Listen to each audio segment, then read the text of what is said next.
He didn't look how fae were supposed to look. He didn't have hair like starlight or skin so pale the veins peeked out in crisscrossing lines of blue beneath the surface. But somehow I knew, the minute I laid eyes on him, exactly what he was.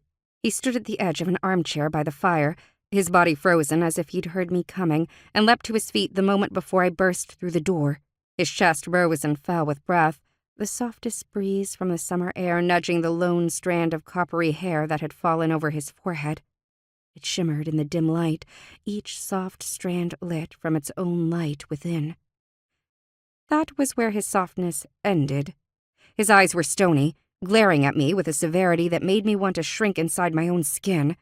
His gaze bored into me, seeing something inside of me that I didn't want to be seen.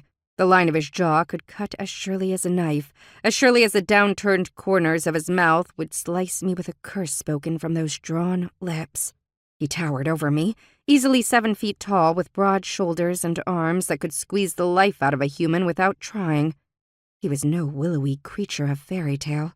He was massive, looming, and oh, so very real. It was more than that, though. More than his overwhelming physical presence. It was a feeling, an aura, a danger, a glamour.